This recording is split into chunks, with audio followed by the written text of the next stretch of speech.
Hoy que visitamos este lugar y lluvia.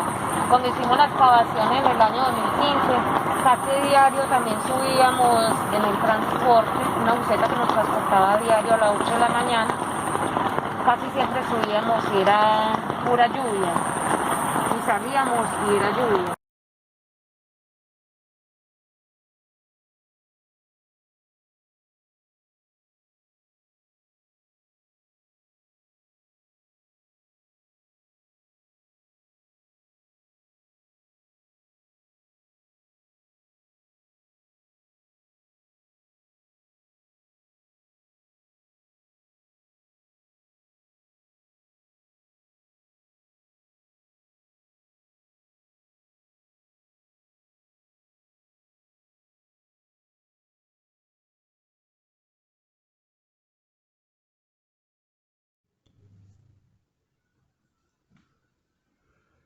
Yo no sé exactamente cuántos fueron.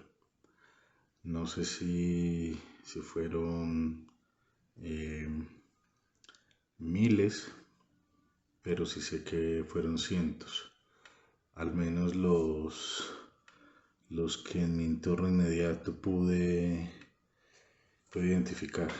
Pero aunque no sepa exactamente cuáles fueron, pese a las fuentes que he visitado, una gran mayoría sí sabía quiénes eran.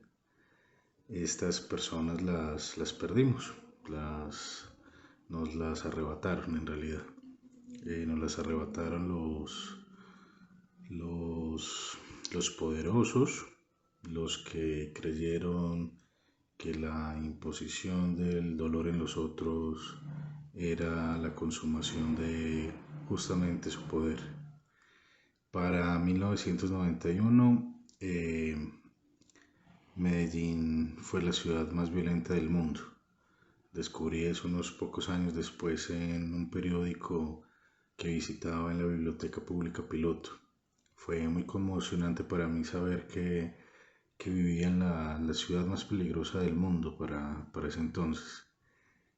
Pero unos años después, ya en un ejercicio muy básico de revisión histórica, pude encontrar pues una referencia muy básica y muy simple en la que se nombraba de forma tácita como el siglo XX había sido el siglo más violento de la historia, al menos en términos de la posibilidad de registrar pues justamente los conflictos, los daños, los índices de asesinatos por 100.000 habitantes. Y esta conjugación de estas dos fuentes y de estas dos informaciones, pues claramente me permitían inferir que Medellín fue entonces, bajo estos dos argumentos, la ciudad más violenta de la historia, es decir, la ciudad más violenta en el siglo más violento. Eso es un peso gigantesco que de alguna manera me permitió como tramitar ciertas reflexiones que de alguna manera quise explorar. Así como muchos, eh, vi convertidos en casi en espacio seres queridos, amigos, familiares, mi tío, mi primo, literalmente arrojados a las quebradas, a las calles, casi tratados como objetos, casi como elementos del espacio. De esta manera quisieron desaparecerlos y que ya no hicieran parte del paisaje estos agentes armados. Para tramitar esto durante muchos años, lo que hice fue registrar un programa muy particular que existía en Medellín que se llamaba justamente Cómo Amaneció Medellín. Y en ese programa se contaban la cantidad de muertos, sus nombres y los lugares donde habían sido asesinados la noche anterior, la noche inmediatamente anterior de hecho. Yo grababa el programa en un cassette y luego me iba en mi bicicleta a recorrer cada uno de estos lugares y hacer unas fotografías del lugar cuando ya no estaban esos cuerpos, pero sí estaba la memoria activa. Con los años estos procesos de reflexión me llevaron a preguntarme por la presencia de estos ausentes, saber dónde quedaban.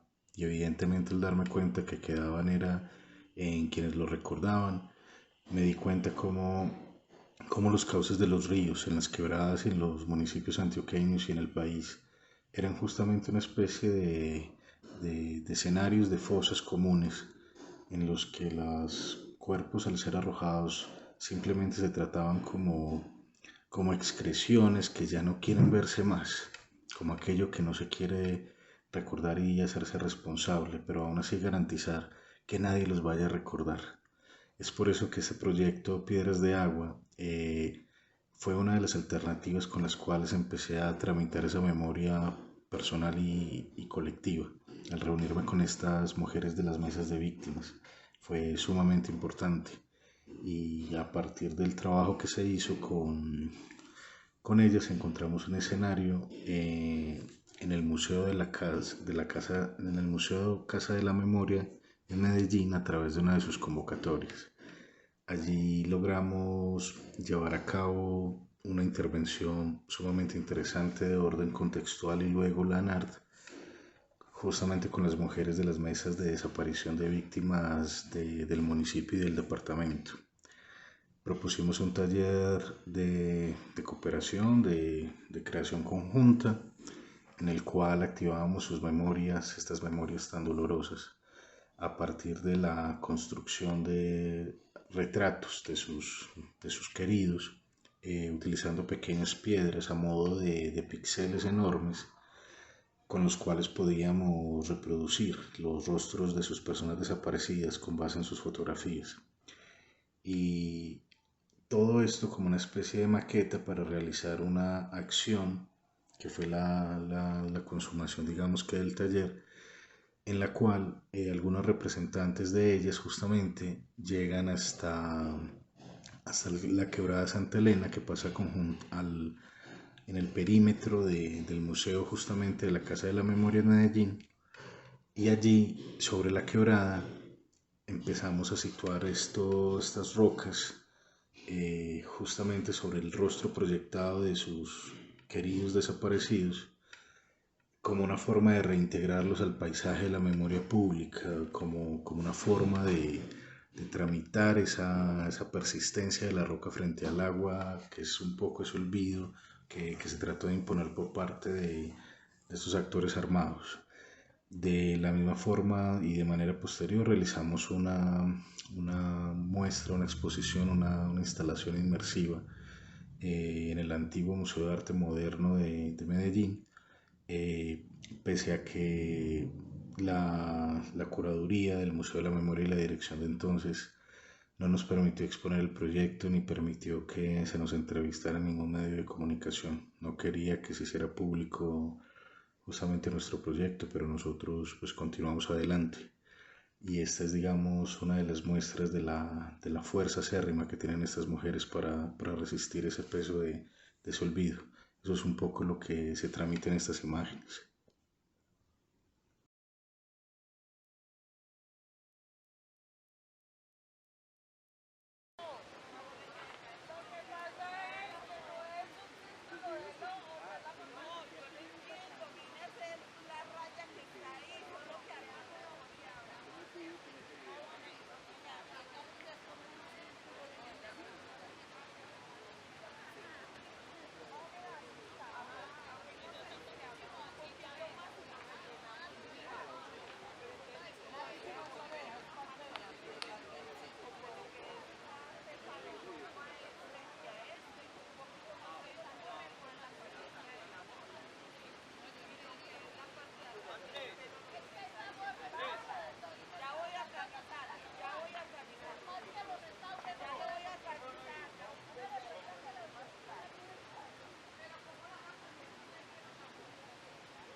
voy.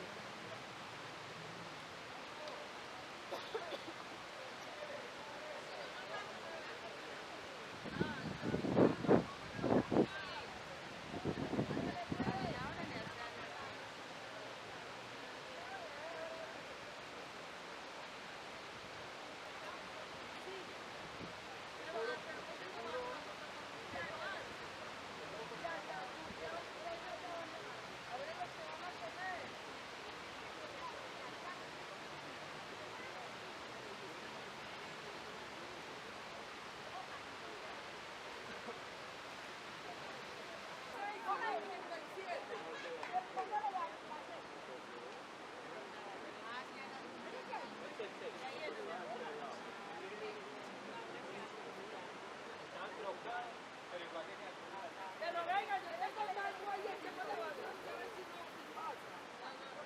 Echémosle vaselina. Una bolsa, con una bolsa se le entra. Una bolsa así,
No se aguanta. Saque de tiro.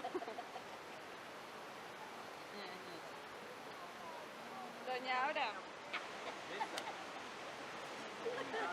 Dale, Roro, carne.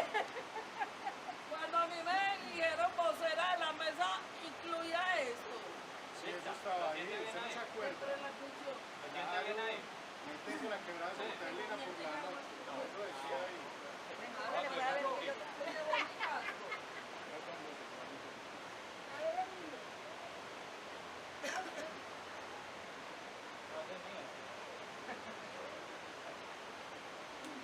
Que nos sacabas tierra así.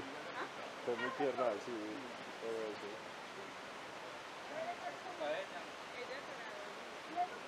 Sí. Para ellos es duro. Imagino. Puede ser muy duro. Es duro. ¿Me puedo arrepentir ya? Ya no hay vuelta.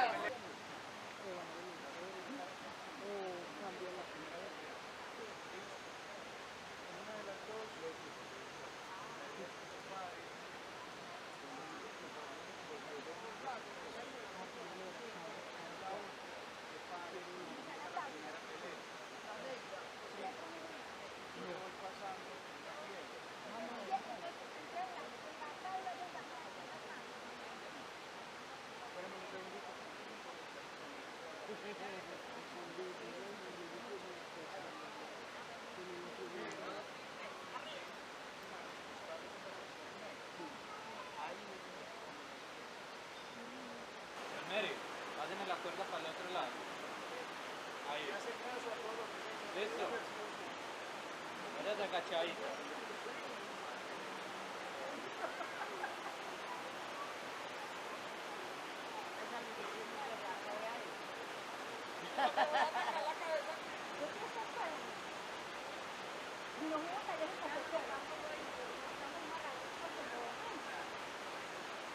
Bueno, que se deje el cafetero. Ay, no. Sí, sí, venga. Venga, no, es decir.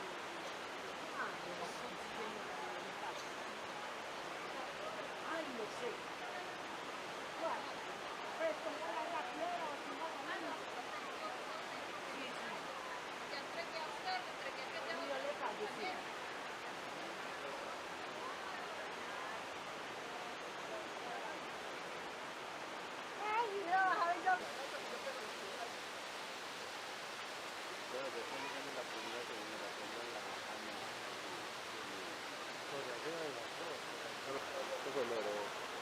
niños.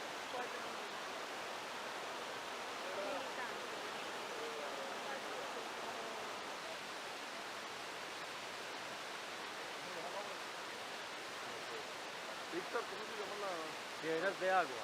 piedra de agua?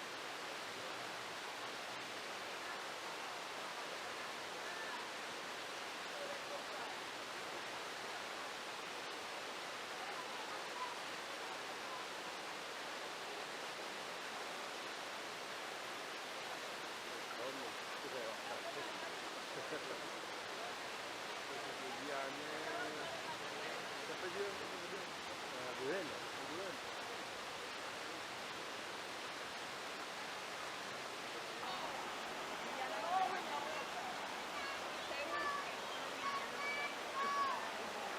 Parece muñeco año viejo.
Realmente estamos saturadísimos de ruido. Porque ya estoy despaciendo lo que queda con la luz. No, eso toca poner la música ahí en el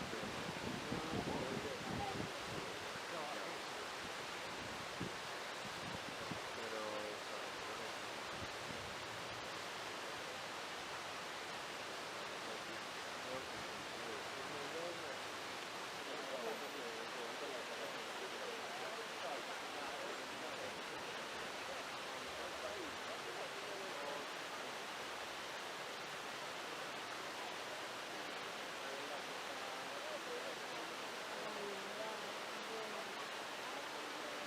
El esposo de ella.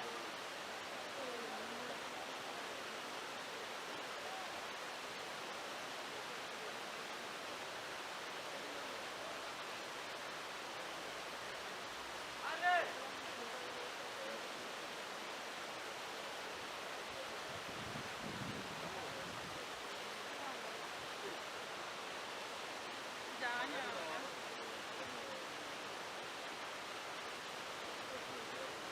déjalo un poquitico más.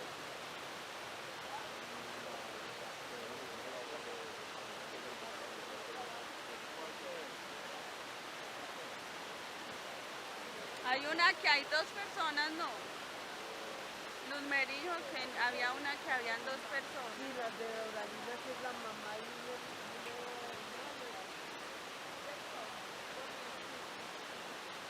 Es esa. Ahí hay una señora sola.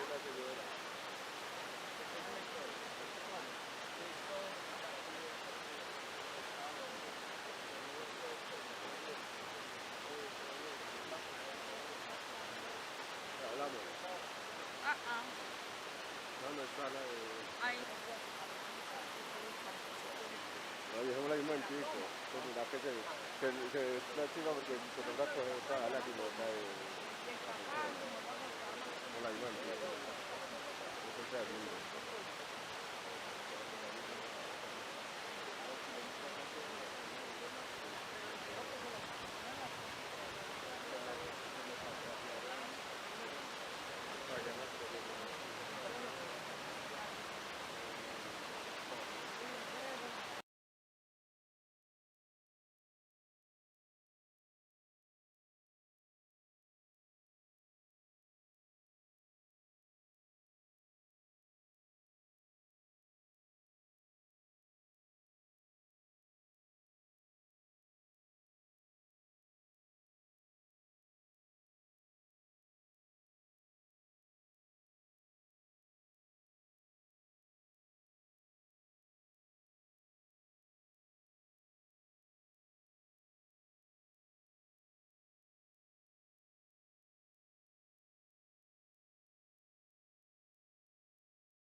Proyecto Terrígenos es un esfuerzo por encontrar un escenario para dar voz a la cantidad de cuerpos silenciados bajo la montaña de la Escombrera en la Comuna 13 en Medellín, acerca de la forma en que se les trató de desaparecer de todas las formas posibles, pero de una forma muy particular, mezclados con los escombros, mezclados con el detritus de la construcción urbana, mezclados con lo que queda de las edificaciones de alguna manera muertas, eh, pero de forma muy particular garantizando que no puedan ser encontrados.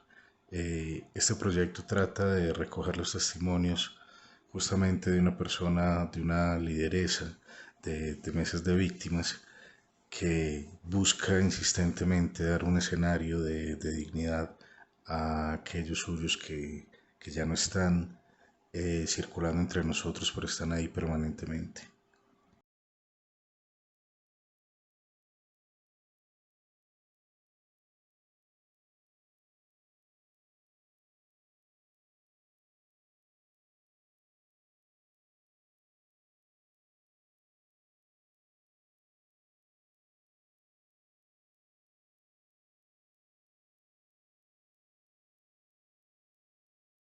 Hoy visitamos este lugar y lluvia. Cuando hicimos la excavación en el año 2015, casi diario también subíamos en el transporte, una buseta que nos transportaba a diario a las 8 de la mañana, casi siempre subíamos y era pura lluvia. Y salíamos y era lluvia. Y eso fue, la duración de esa profesión arqueológica fue del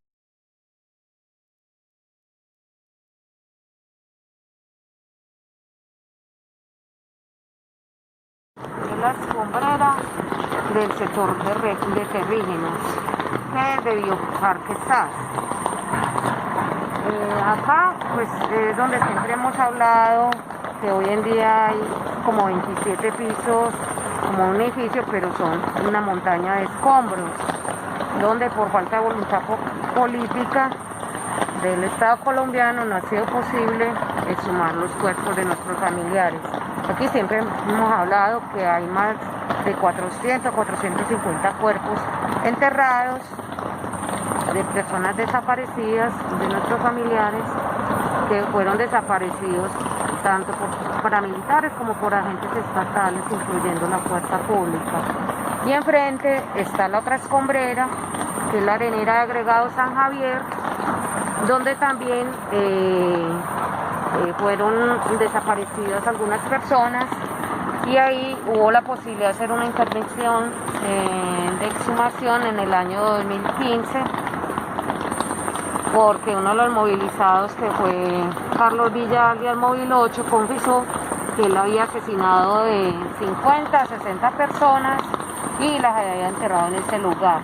Él señaló unos puntos estratégicos que la Fiscalía denominó polígonos, y se hizo la intervención en ese año 2015 en el polígono 1, pero no hubieron hallazgos de restos óseos.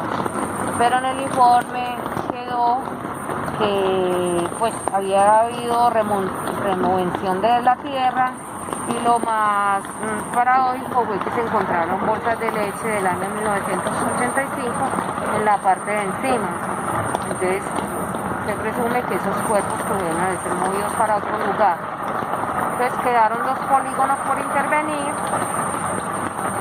que quedaron de intervenirlos al año 2016, a finales de enero, principios de febrero, y mire, ya estamos en el año 2020 y no ha habido voluntad política para seguir la búsqueda de nuestros familiares desaparecidos.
que se me... Los paramilitares del mismo Estado colombiano, llámese guerrilla, que desaparecieron nuestros familiares en esta zona, pues lo lograron desaparecerlos de cuerpo y que perdiéramos su rastro.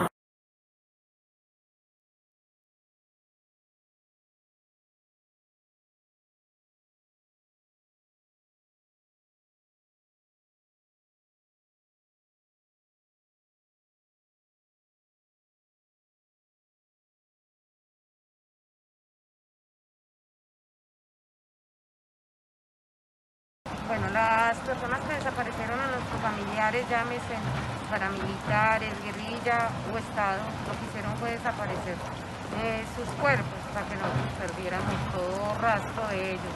Pero lo que no han logrado es que no los han podido borrar de nuestras memorias, ni en nuestros recuerdos.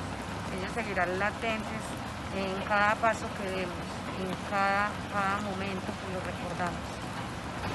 Doña Luz, ¿qué habría pasado si ustedes no hubiesen presentado resistencia a ese olvido que todos estos agentes armados, que todos estos grupos trataron de imponerles? ¿Qué cree usted que hubiera pasado con toda esta historia si ustedes no se hubiesen enfrentado a ese olvido? No se hablaría de nuestros familiares, no se sabría en otras instancias como a nivel internacional, se conociera la historia de lo que sucedió en Comuna 13, no habríamos obtenido logros como fueron las primeras excavaciones en el año 2015 y ahorita pues los diálogos con el sistema integral, que se ha tenido otro logro como es la audiencia pública, que fue la primera audiencia pública que hizo la Jurisdicción Especial para la Paz en el caso Comuna 13 y de Grupo Mujeres Caminando por la Verdad, que pudimos presentar el tema de los daños causados por el propio Estado a toda una comunidad, pero también a un colectivo, y evidenciar que la falta de voluntad política de los gobiernos locales para actuar en la búsqueda de nuestros familiares desaparecidos, ya es lo que había una orden de la Fiscalía y hasta el momento no se ha vuelto a hablar de esto. Y esa audiencia dio pie a que la Jurisdicción Especial para la Paz pues exhortara a la Gobernación de Antioquia a realizar un tema de memoria con las organizaciones sociales que hacemos parte de la Comuna 13, lo mismo que a la Fiscalía de presentar las pruebas de los 7 cuerpos que exhumaron en este lugar y que luego se desaparecieron nuevamente y no saben dónde están. Lo mismo que también a la Alcaldía de Medellín, establecer el universo de víctimas y su caracterización. Entonces yo creo que han sido logros importantes, aunque no hemos encontrado a nuestros familiares, que ha sido muy lento, sí, que seguimos en impunidad, sí, pero aquí seguimos en nuestra lucha y resistencia. Allá está Torres. Doña Luz, ¿usted por qué cree que fue este lugar, un lugar en el que se colocan, digamos que los residuos que quedan de los procesos de construcción y destrucción de la ciudad? Es decir, una escombrera es donde quedan los cadáveres de la arquitectura, donde queda esa cosa de lo que construimos, esos fragmentos. ¿Usted por qué cree que se escogió este lugar para desaparecer a esas personas, esas personas queridas que trataron de sembrarlas aquí en esta montaña? ¿Por qué cree usted que escogieron este lugar? Bueno, los paramilitares escogieron estos lugares porque esto lo hacía más que tarde, ya cuando estaba la tarde-noche, a algunos jóvenes por estas escalas que son un lugar muy estrecho, a muchos pelados los subían por ahí y los obligaban a subir aquí a este lado de esta montaña y a ellos mismos les hacían acabar su propia tumba y pues con un tiro de gracia ahí ellos mismos lo enterraban. Otra forma de desaparecerlos era que muchos cuerpos fueron descuartizados y en las volquetas en que subían los escombros acá, porque a diario subían de 250 a 300 volquetas de escombros por mucho tiempo, casi que por 16 años, en bolsas de basura echaban esos cuerpos entre esos escombros, entonces cuando los vaciaban acá con los escombros y el día a día iban quedando más sepultados.